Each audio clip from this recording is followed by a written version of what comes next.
Namasri Yatirajaya Vivekananda Suraye Satchit Sukha Swarupaya Swamine Tapaharine.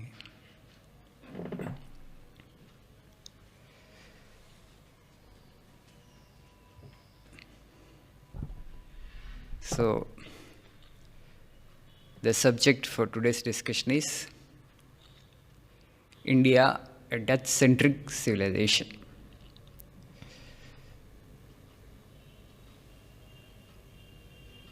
It may sound a bit queer at the outset. We need to be life-centric, right? But India is death-centric and death-oriented. Why? What have we gained from being such a civilization over the years? Why it is important to be death-centric as well? Rather, you need to be death-centric more than life-centric. So, if you look at our lives, our existence rather, life and death, they both form half-half. Our existence is both. It is life and it is also death. Because when you utter the word life, it also implies death. If you become life-centric means you want to ignore death as if it is non-existent. So you miss life. If you don't understand death, you don't understand life as well. So people, they were very wise. So they have factored in death because life and death are conjoined twins. They come together. Wherever there is life, there is death. So if you don't know what death is, you can't really know what life is. Today we are all struggling to figure out what life is. The ultimate meaning of life, the ultimate object of life. We are trying to know life in its entirety. You will never be able to know till you know what death is. You just see, if you look at our lives, our life is momentary. Our life is uncertain. Our life is very fragile. It is momentary. The 70 or 80 years of life is not big time compared to the cosmic events or cosmic things. Compared to infinite time, ours is a momentary existence, right? And life also is uncertain. Even that 80 or 90 years of life, let us say, is it certain that everybody is going to live for 80? No guarantee. And also, is it that everybody is going to lead comparatively a safe life, a healthy life? No, life is very fragile. Just a few days back, just 3-4 days only, one of our VAL teacher's son met with an accident. He was going on a scooter. A lorry hit him from behind. 21-year-old young man, medico. We narrowly escaped death, but 4 or 5 major surgeries they had to do. 21-year-old young man. And they say now it takes almost 1 year for him to completely recover. So I'm saying life is very fragile also. Uncertain, momentary and fragile. So how can we pin hopes on such life? This is the nature of existence. This is the nature of existence. So they pondered on death. And they have found out. What did they find? The sages, they have found out. Amrutam chaiva mrutyumscha dvayam dehe pratishtitam. Mrutyumapadyate mohat satyena amrutam. Amrutam chaiva mrutyumscha dvayam dehe pratishtitam. In this piece of life, there is that immortality also.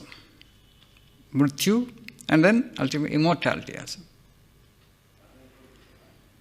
So, then they pondered and they thought, what is death? What it means to die? It's the body that dies. So what survives death? The subtle body survives and the Atman survives. Atman has no death because it has no birth. The subtle body is mind. Along with the Atman, it transmigrates and takes another body. This is how the cycle continues. The subtle body is dissolved. When you dissolve the desire, the subtle body also gets dissolved because subtle body exists only because of desire or because of craving or individuality, I. And when that is dissolved, then it is immortality. So that possibility we all have, that is actually the truth. So how to attain to the truth? How to attain to that immortality? So to transcend death means to transcend life. To transcend life means to transcend death. You have to go beyond. This is a cycle, that's what we call samsara in our culture. So punarapi jananam, punarapi maranam. You are born only to die and you die again to be born. So this is a cycle. You have to get out of the cycle. The sooner the better. And because there is that immortal dimension, because there is that infinite existence, that has attracted them. Then how to reach that? Then morality became important, then dharma became important, then self-control became important. Then they turned their attention inward. What was the tapasya they were engaged in? They had engaged in this kind of tapasya. They tried to control their senses. Why? What for? Because if you go deep into yourself, here itself that immortality is there. Dvayam dehe pratishticham. Satyena apadyate amrutam. What is that satya? What is the truth? How can I attain to that? Through self-control. They turned their attention inward. They did the penance. So what is this mind which experiences the body? So it is based on individuality, ego sense. So if the mind is dissolved, the desire is dissolved, let me see what happens. When the mind is dissolved, it is immortality. It is God. It is consciousness. It is deathlessness. It is infinite existence. Here itself you have to achieve that. So that heaven or that immortality you can attain here itself. Not that actually you believe that I will go to heaven after death. Okay, I do the yajna, I will do some sacrifice, or I will give some, I will practice some charity, or I will do some ritual. For what? I will go to heaven after my death. See, we have a lot of karma kanda in our Vedas. A lot of sacrifices they used to do. Animals also they used to offer in the sacrifices. What for? With the intention of going to heaven. They were always interested in post-life. What happens past death? After death, what happens? We go to some higher spheres. They just imagined, thought, what is that higher sphere? Heaven. Why should I go to heaven? There actually life will be better than the life on the earth. What kind of better life? More enjoyment, more entertainment. More refined entertainment, more refined enjoyment. So in the beginning they had that thought. So they used to go for these sacrifices. It's only a belief, right? I have not seen anybody who has gone to heaven. Not that somebody has gone to heaven and came back and reported to me. I went to heaven and there it was all like this. Only your imagination. Okay? Has anybody come back to you after going to heaven and reported to you? No. That was a belief. They believed like that. And they continued with the kind of rituals, what are the rituals they did. But that did not satisfy them because a question was there. Is it real? Does heaven exist really? Will I really go to heaven? The doubt will always, assail you. Because nobody has seen it. It is only your imagination, it's only belief. No, you have to believe. How long I will believe? The truth in you will not let you to hold on to that belief for long. So today nobody believes that, right? So then they thought, no, let me analyze this piece of life. Okay, what is this? How life is happening from within? What is that experiences the body? It is the mind. Then they pondered further and they went a little deep. Oh, what is mind? And then they found out it's based on, desire or ego sense or individuality, aham. And what lies beyond this aham? And of course, it was a tremendous struggle to transcend the mind, to transcend this, ego sense or individuality. They engaged in sadhana or tapas, not for a day or 2 months together. They wrestled with the mind. Mind did not yield, did not surrender, did not succumb that easily, but they wrestled and wrestled. Let me see, let me have a glimpse of the truth, what lies beyond this mind. It's the mind actually which is making me feel the body. Am I just the body? Is there any other reality beyond the mind? And they had attained the truth. Amritasya putra, then they declared, here itself, transcend the mind and you experience the divine. There is a message. Sri Ramakrishna used to say, dive deep, dive deep, dive deep. When you go to the forest, you will go to get sandalwood, ordinary wood first, then you go a little deep, sandalwood, little further, actually silver mine, you like. A little deeper you go, you may get gold. Still deeper you go, there you will get a diamond mine, right? Go deeper, deeper, deep into your own self. All these sages actually, they dive deep into their own self and then found out the truth. Inside you is that diamond of immortality. But you are searching in the outside world for glass beads and you are running after them. That is our foolishness. Inside is the diamond of immortality, infinite existence, blissful existence. But we are all running for what? Worldly things, all the time. So you just see the most affluent societies today, which are life-centric. Their life has become a kind of living death, right?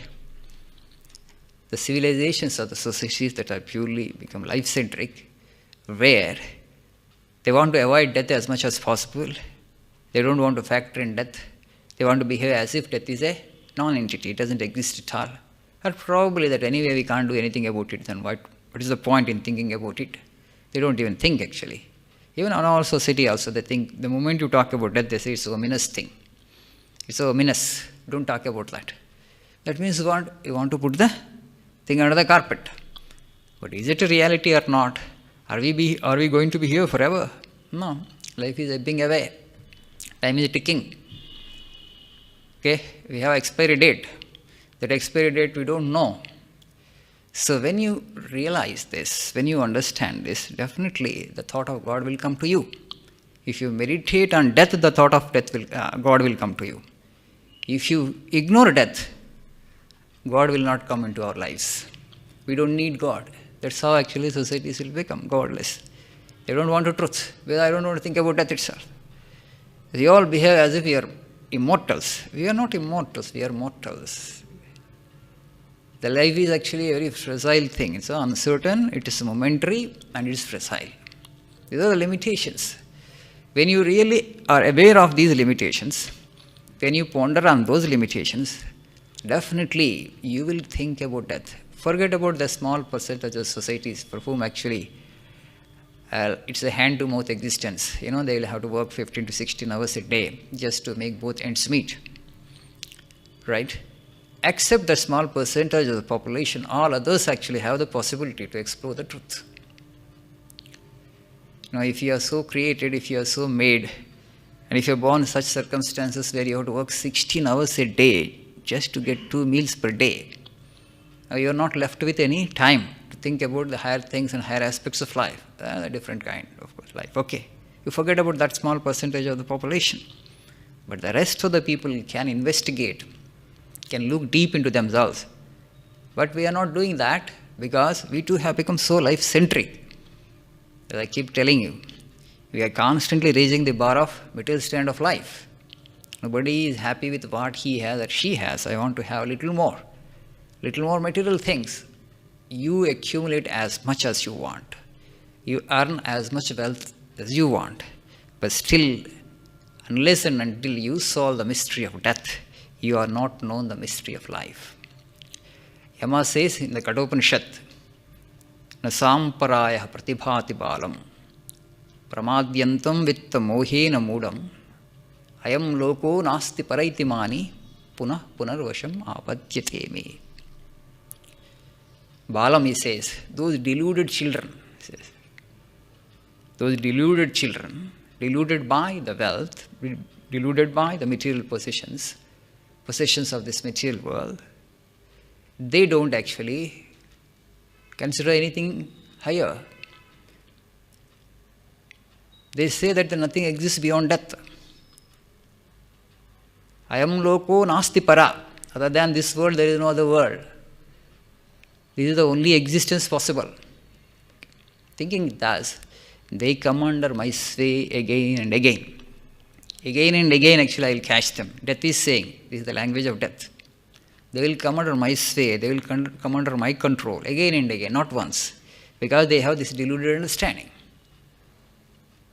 And that's the reason our sages, they have made this civilization a death-centric civilization. Because if you are death-centric, if you are death-oriented, you will understand life in its entirety. You will know the meaning of life only when you know what death is. To transcend death actually is to transcend life itself. This is a cycle. To transcend life is to transcend death. Because they are conjoined twins, as I said. They are together.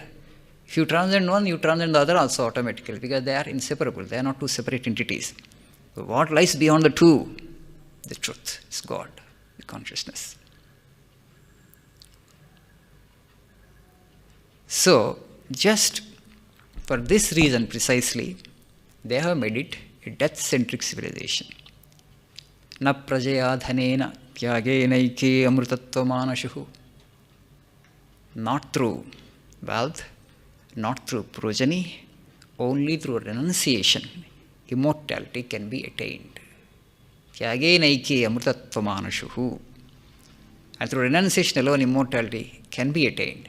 This is what they said, this is what they declared. And then they wanted the whole society to follow them.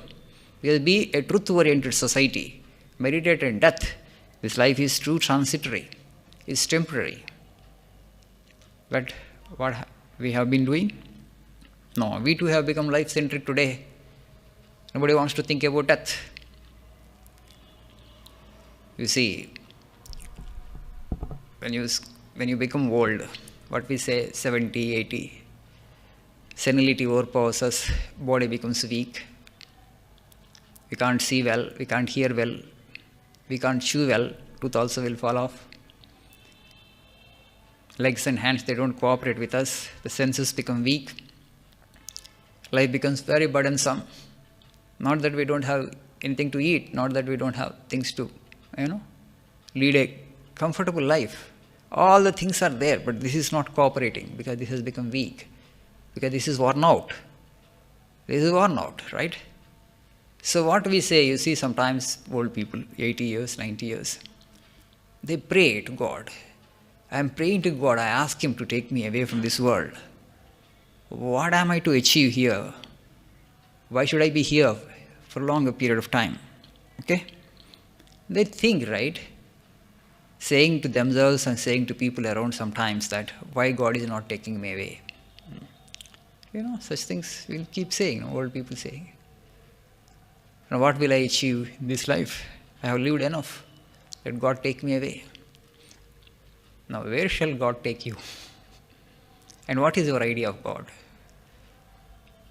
Entire life we never think about God. Now actually the fag end of life, fine. We have not thought on God, just see the society. Up to 60, we are all busy with our family life. There's nothing wrong, but I'm saying you have responsibilities, you have to discharge those responsibilities, you have to provide for your family and children. We work for them day and night, fine. At least after retirement, think of God after 60. No, now you have to take care of the grandchildren. Children are there in America, grandchildren are born there, and you go there and, you have to help your children. Because they are actually going for, they have jobs, right? Small kids are at home, nothing wrong. I'm not saying that is wrong. But when is the time when you want to call God? So 70 or 80 has come now, actually, late 80s, slowly. Okay, if you're fortunate to live up to that period of time. You want God to take you away from this world. What is your idea of God? Now, where He has to take you? Where He has to take you? You're asking Him to take away. Because this life has become so burdensome, unbearable. You can't eat, you can't enjoy anything of this world, so now you are longing for death. Not that you don't want to really live, because life has become so torturous. Life has become so burdensome. That's the reason you want to get out of the world. Where you want to get out? Where you want to go? Now you are asking God to take you away. Where will He take? And what is your idea of God? What is your idea of God now? Where is He according to you? This is the thing. So, it's not that we need to think about God. Okay? When we have reached the last leg of life, it is when your senses are strong, when your intellect is clear, when you are strong physically and mentally, that is the time when you need to think about death and God. Because they come together. When you think about death, automatically God becomes important for you.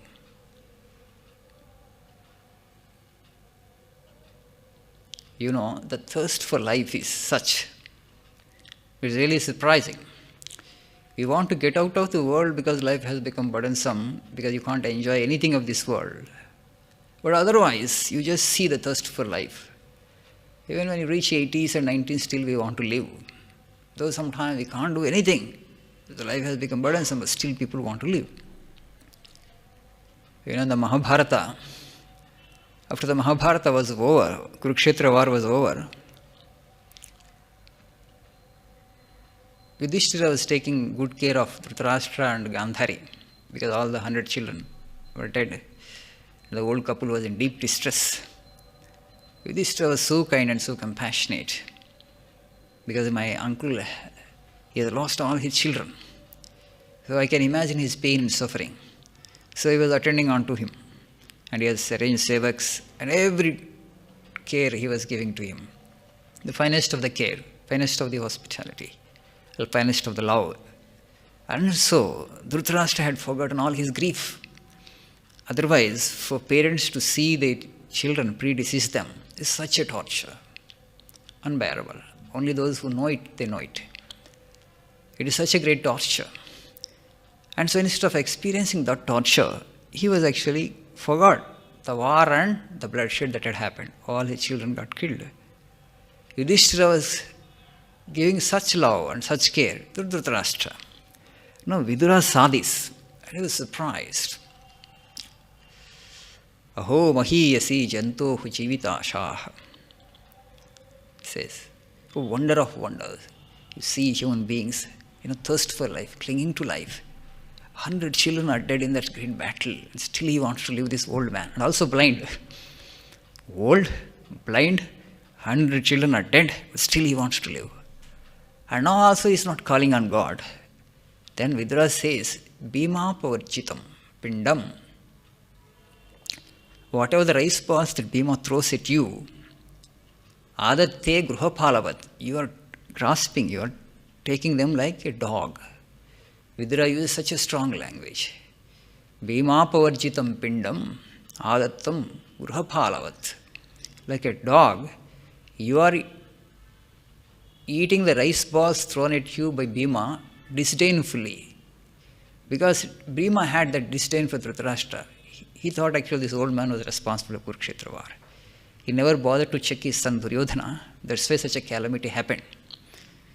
So probably Bhima was not giving like that, but Vidura says, he might not be expressing in front of Dhritarashtra all his contempt, but at heart he was feeling that, but Yudhishthira was not doing that kind of thing. Great care with love actually, he was serving his uncle Dhritarashtra and Gandhari. But when Vidura said this, those rice balls Bhima was throwing at you contemptuously and disdainfully, you are eating them like a dog. And then actually that smote Dhritarashtra. But now also you don't call on God? Such a calamity has happened, you are blind, you have come to the fag end of life. Then Dhritarashtra took Gandhari along with him and then disappeared. Suddenly from the palace he disappeared. And now actually Yudhishthira was crestfallen, rejected. Is there any defect in my service? Why did uncle leave me without informing me? He doesn't know where he has gone. Because Dhritarashtra did not inform Yudhishthira. It would be difficult. If you inform Yudhishthira, he would not allow you to live like that. Because old man, where you would go? How you will survive in the world? He has gone to Haridwar and there actually, yoga, he had given up his body, Dhritarashtra, and Gandhari also entered into the same fire. So because he was Kshatriya, he had that kind of willpower. So he kindled that Yogagni, yoga fire, and burnt his body, and Gandhari also jumped into that fire. But he did penance at least at the fag end of life because Vidura, it's Vidura who poked him like that. And then, when he had gone away like that, Yudhishthira was so sad that suddenly my uncle has gone away, my aunt has gone away, without informing me. Has I done any disservice to them? Why did they live like that? Where they have gone, I don't know. Then Narada appears before Yudhishthira and Narada says, don't worry about them. Who are you to worry about them? You worry about yourself, he says. And he beautifully says, you are worrying about them, and your worrying about them is like this. Kala karma gunadhino deho yam pancha bhautikah gatam anyastu gopayed sarpagrasto yatha param. Kala karma guna adinaha. Kala is time. Karma is prarabdha. Okay? The actions that you perform in your previous birth that determine your lifespan. Kala, karma, and guna. Gunas that we acquired by the actions that you have performed likewise. Tendencies we call. So every being, whoever has got the physical body, whoever has got this body made up of 5 elements, earth, water, fire, air and space, akasha. Whoever actually has got an embodiment, has got a physical body made of these 5 elements, are subject to these 3, kala, karma and guna. Kala, karma, guna, dhino. Dehoyam pancha bhautikaha. These bodies which are made up of 5 elements. Katam anyamstu gopayet. So you have the physical body and you want to save them. You are thinking about them. You want to protect them. Sarpagrasta yata. Sarpagrasta. It's like somebody who is under the grip of a python trying to save others, as trying to save somebody else. You are already caught by the python of time, kala, action, karma, and guna, qualities, tendencies that you acquired. And now you want to save somebody else. So Narada says to Yudhishthira, you bother about yourself. Death actually is going to swallow you also. Your uncle Yudhishthira has gone to Haridwar. There he will do tapas, penance, he will call on the Lord, and then he will give up the body. At least at the fag end of life, let him think about God. If you give him that comfort in the palace, he will never think about God. You also think about God, because you are also going to die one day, telling like that. Because you also have the embodiment. So this physical body, as time is ticking and life is ebbing away, you ought to know that you have come here with a definite period of life. And so think on God. So nobody need to worry about somebody else, because I have the physical body. How can I worry about you? You are going to die and I am going to die. That is common for all. That actually equates everything. So it's time now for you to call on God, to think about God. So most of the times we do this mistake of thinking about death. Okay, let me have some spiritual life, let me have some spiritual sadhana after 60, 70, 80. It's not time proper. This is ignorance. However busy you may be, whatever may be the responsibilities that you have on your shoulders, if you are wise, you ought to invest some time for yoga. Yoga, I don't mean the Hatha Yoga, doing asanas to prolong life, to keep good physical health. Nothing wrong doing them. You must come to yoga proper. What is yoga proper? Karma yoga, Raja yoga, Jnana yoga and Bhakti yoga. Attaining to our infinite dimension through detached action is karma yoga. So, attaining to that infinite beatitude through devotion is Bhakti yoga.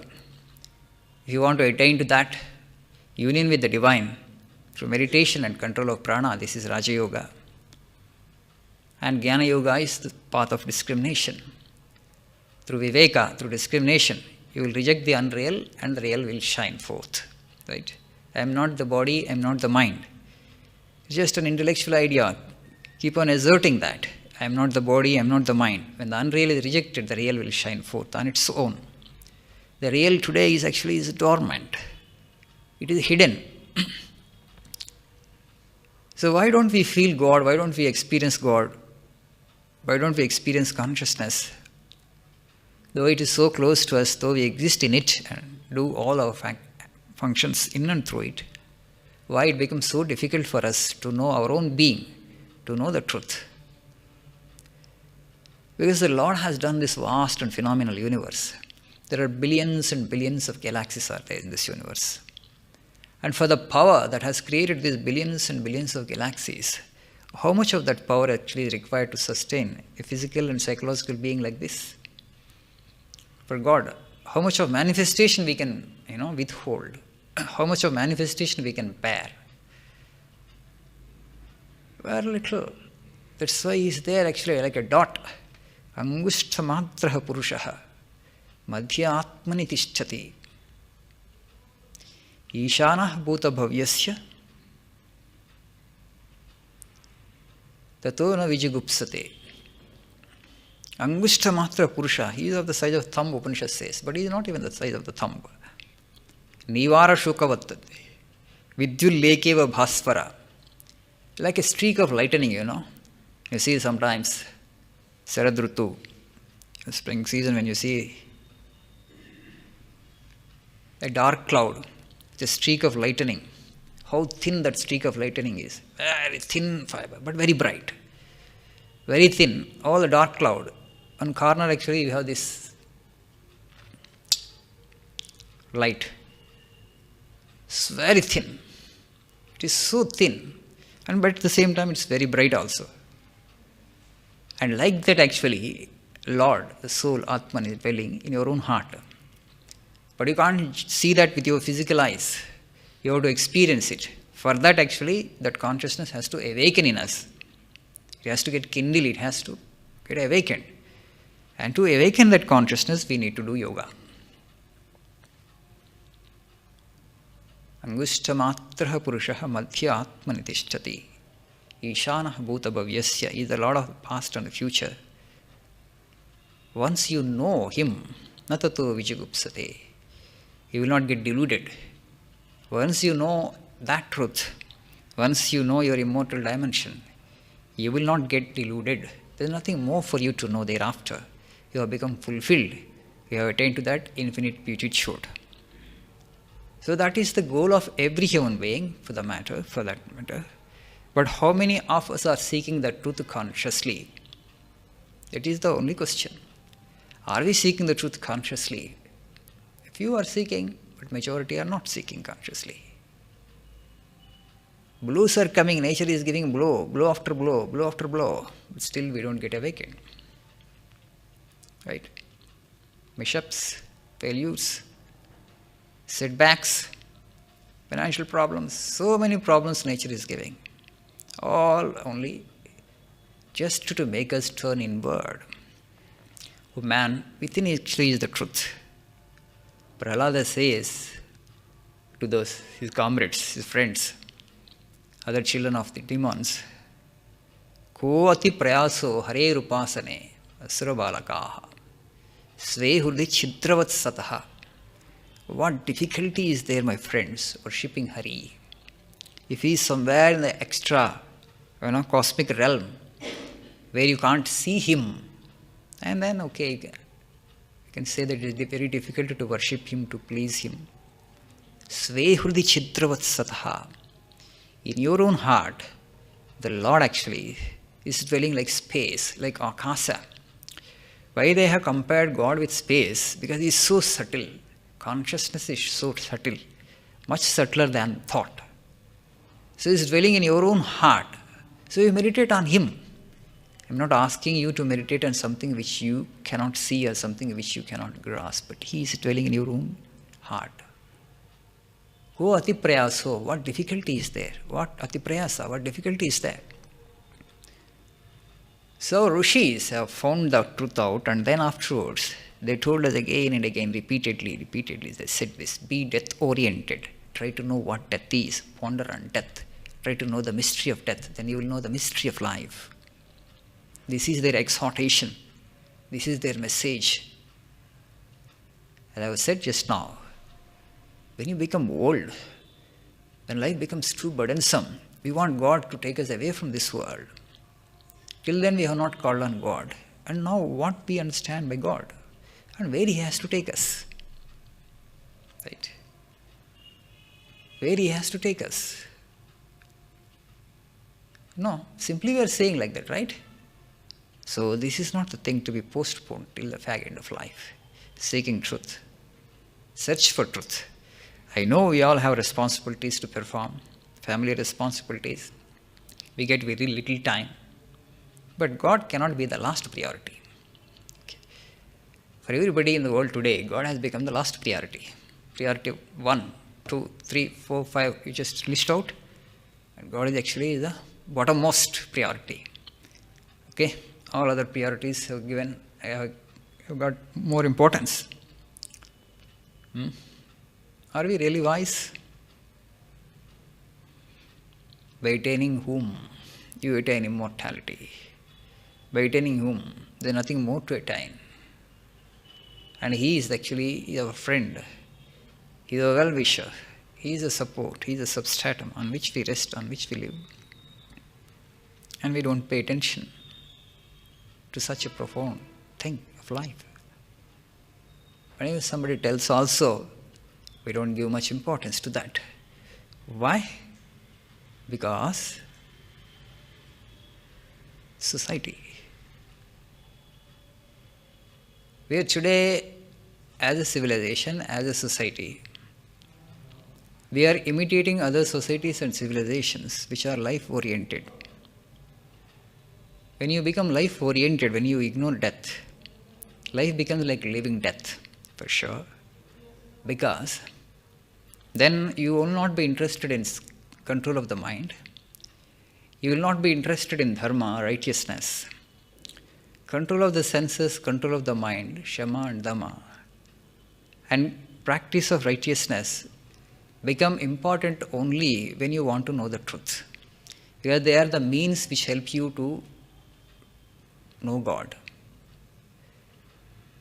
Once you become life-oriented, where you want to ignore death as if it's not a reality, as if it doesn't exist, then all these things you will not be interested in.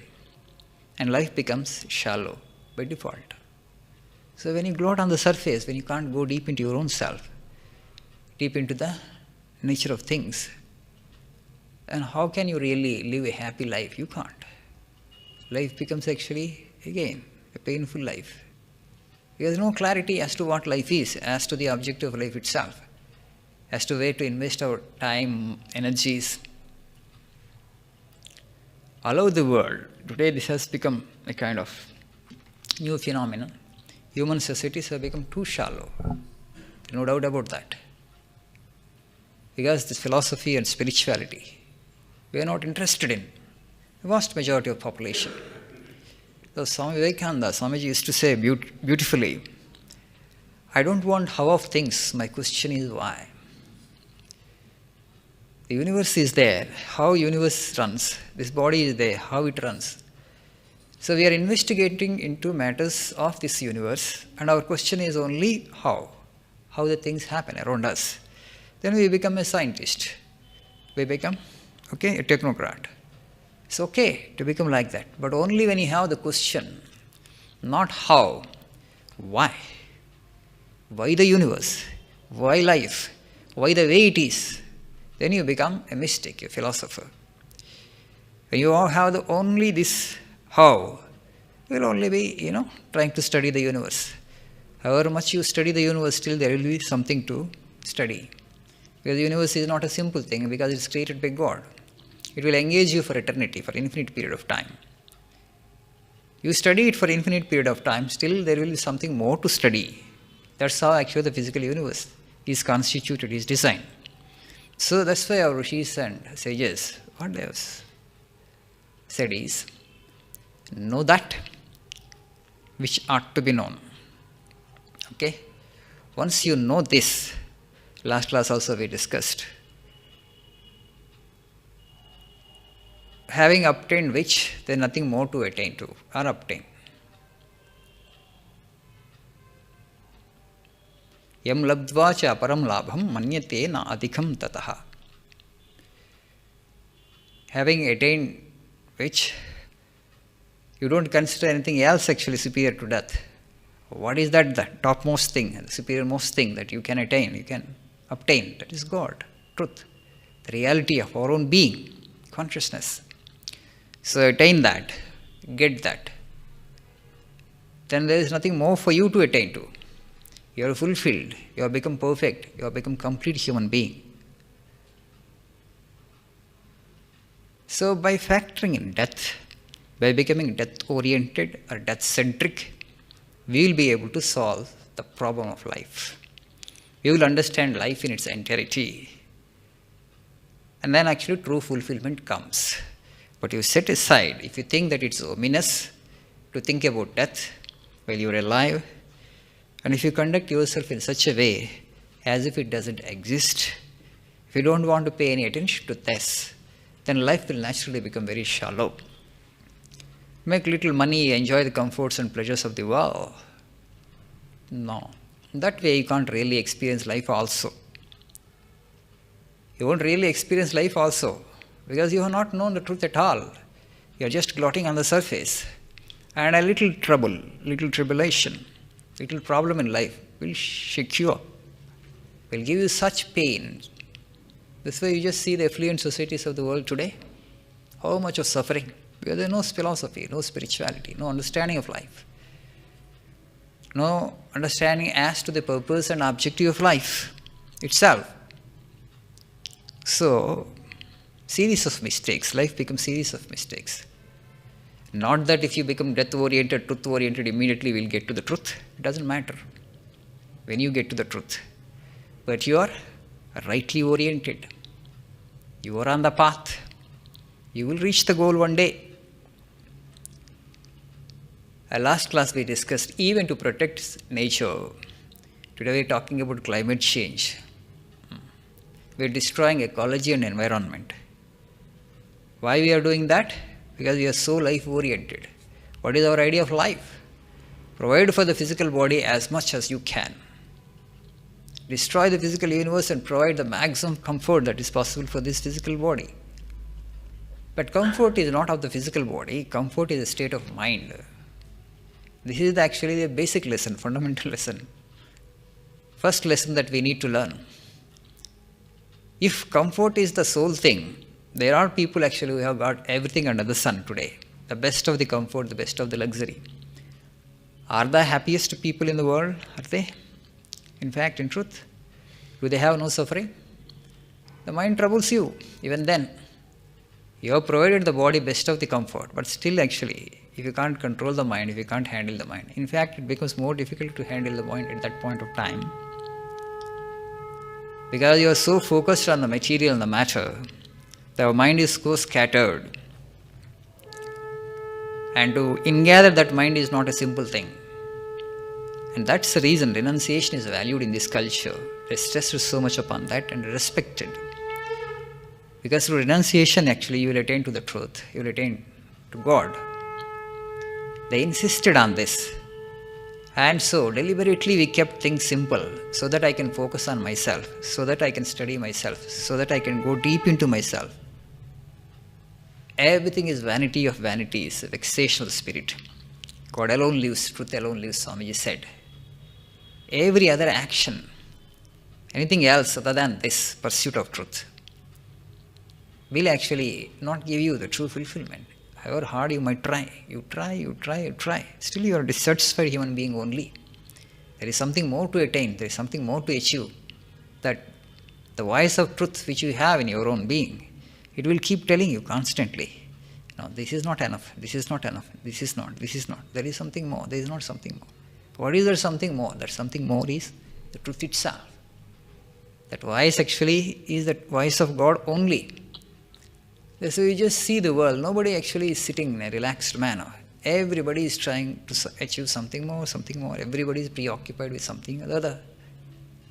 The richest man in the world is also preoccupied with something or the other. We know the story, the legend, that Alexander the Great, after fighting that battle with Purushottam. Okay? He wanted to find out. A yogi. Somebody told him, probably his guru Aristotle in Greece, that in case you are going to India, come back with a yogi, with a mystic, with a spiritually illumined soul. So Alexander was looking for a spiritually illumined soul, a yogi. So he encounters a gentleman by name Dandamis. He was naked, sitting actually in a dilapidated hut. And somebody told him, actually, he is the mystic that you are looking for. He is a self-realized soul. He is a yogi.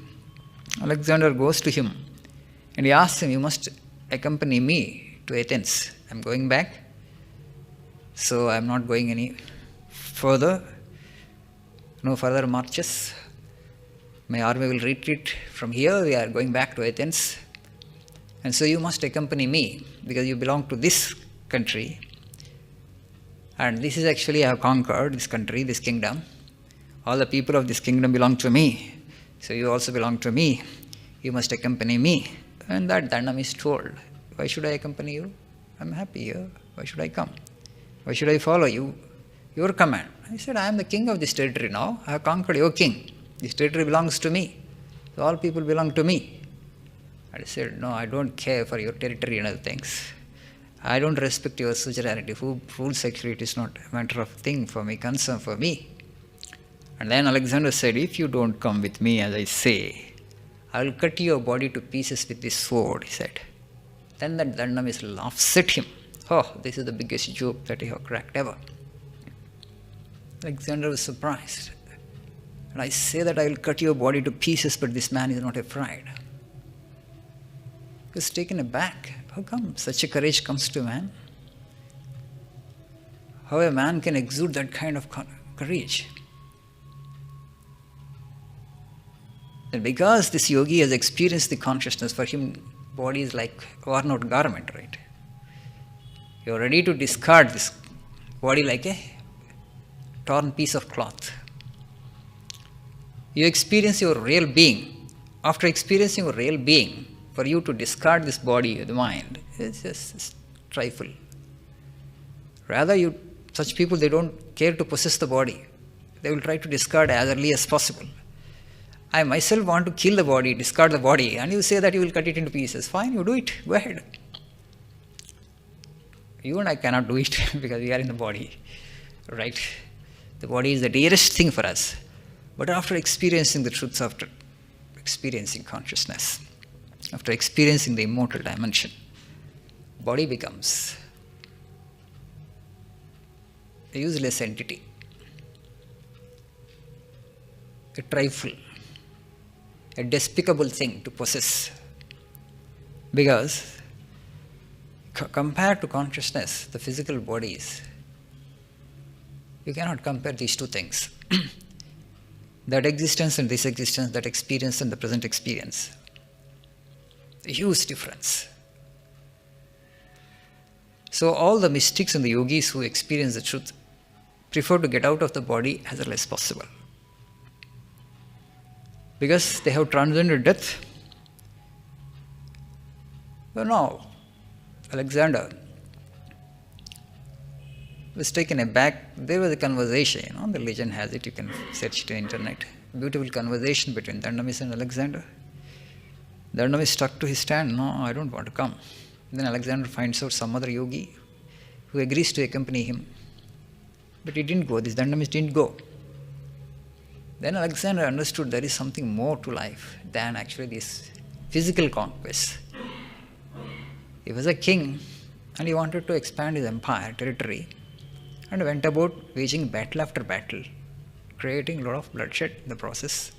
But what did he gain in the end? Could he rule the territory that he has acquired through those battles? No. He died before he could go back to Athens. So all these desires, desire for worldly possessions, desire for more wealth, desire for power, desire for more and more of the physical world, they're all only for children, people of baby intellects, People who are immature only will cultivate these desires, according to Yama, god of death. Samparaya pratibhati balam pramadyantam vittha mohena mudam. Deluded by wealth, they will ignore me and they will come under my sway again and again. I am loko nasti paraiti mani. This is the only world that exists. Nothing exists beyond death. Thinking thus, they want to make the best of life, but they will not be able to make the best of life because I will devour them. I will take them away from this world. I will catch them unawares. So this is the thing. That itself is speaking. So now, when we are in the prime of our youth, when we are physically and mentally sound, this is the time to think, to ponder on the ultimate mystery of existence. Who am I? What am I? Am I just the physical body? Am I just the mind? Or is there any other dimension to my being? If that dimension exists, as our scriptures keep telling, our sages keep telling, why it doesn't come under my experience? Why I can't experience it? What am I to do to experience that? What am I to do to bring that into my life? So what kind of sadhana, what kind of penance, what kind of tapas will help me attain to that truth? You have to have these questions and you have to answer these questions and you have to engage in sadhana. And I want to tell you, so listening to these discourses will not help anybody attain the truth. You have to plunge into sadhana. There is no solution. There is no other option.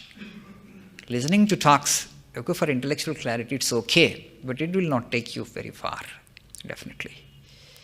We have to do the sadhana. That is the only thing. The simplest sadhana for this age is repetition of God's name, as we discussed it many times here. Krute yadhyayatho harihi. Krute, in the Kruta age, only through meditation and through sense control only you would attain to God. Tretayam yajato makaihi. In Treta Yuga, through sacrifices and through yajnas. Dwapare paricharyataha. In Dwapara, through paricharya, through service.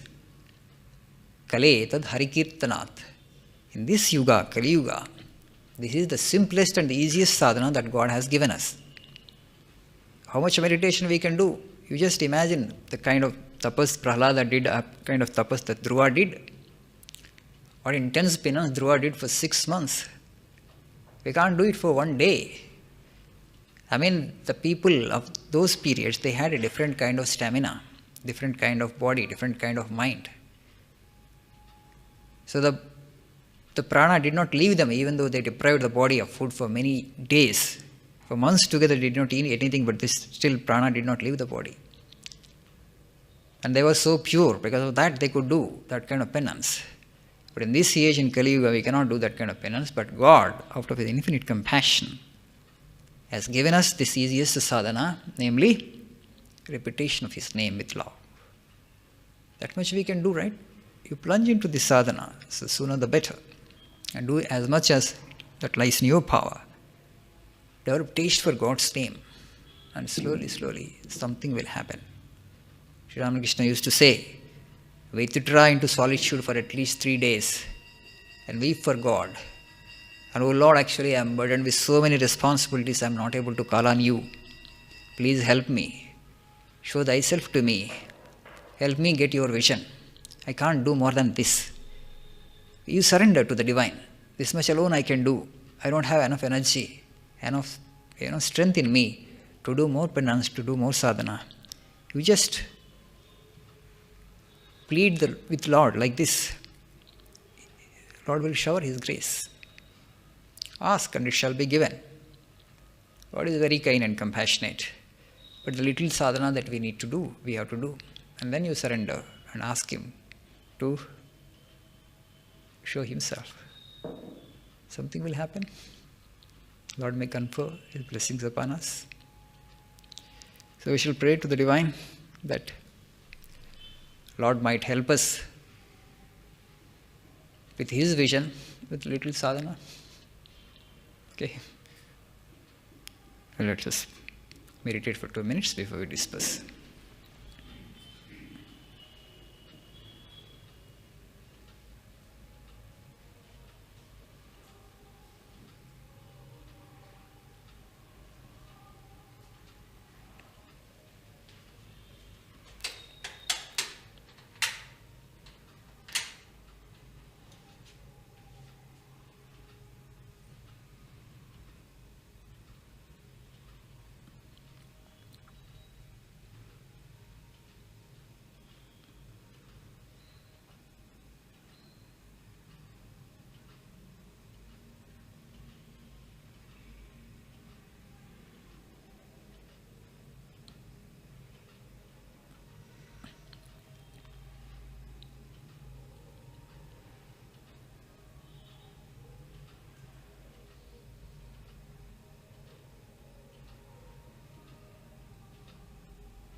Om.